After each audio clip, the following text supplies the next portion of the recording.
Hello, आइए आज gene पियाजे के संज्ञानात्मक विकास का सिद्धांत। जीन पियाजे कौन है, आज हम ये जानेंगे। आसान भाषा में जीन पियाजे का सिद्धांत को समझने की कोशिश करेंगे। जीन पियाजे एक स्विट्ज़रलैंड के मनोवैज्ञानिक थे जिन्होंने बच्चों के पर अपना प्रयोग किया।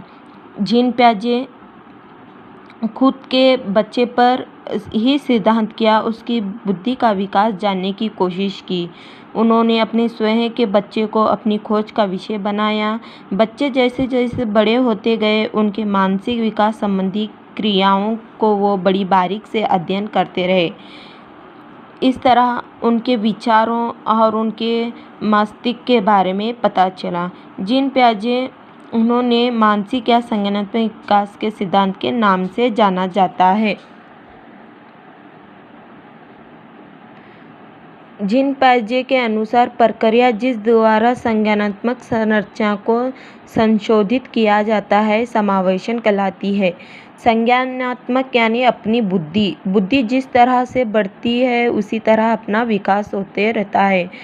जीन पियाजे का कहना था कि बुद्धि का विकास उनके जन्म के साथ जुड़ा होता है। प्रत्येक बच्चा अपने जन्म के समय कुछ प्रकृतियाँ एवं सहज क्रियाओं को करने संबंधी योग होता है, जैसे कि बच्चा पैदाइश से ही चूसना, देखना, वस्तुओं को पकड़ना, वस्तुओं तक पहुँचना यदि लेकर पैदा होता है।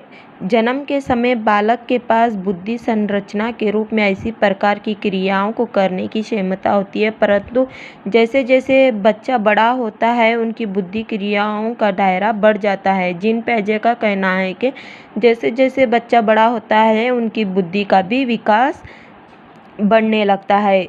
जीन पियाजे कहते हैं कि बच्चे पहले सोचता है, फिर बाद में वो अपनी ज़ुबान से उस शब्द को इजहार करता है।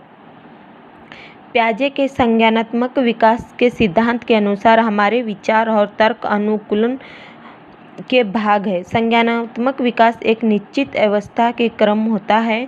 संवेदी प्रेरक व्यवस्था अनुकरण यानी इसकी इमिटेशन स्मृति, मेमोरी एवं मानसिक निरूपण पर आधारित होती है। पियाजे ने संज्ञानात्मक विकास को 4 अवस्थाओं में विभाजित किया है, जिनके नाम विशेषताएं इस प्रकार है। इंद्रिय जनजिति गामक अवस्था, जन्म से 2 वर्ष। पूर्व संस्कारात्मक अवस्था, 2 साल से 7 साल के वर्ष तक।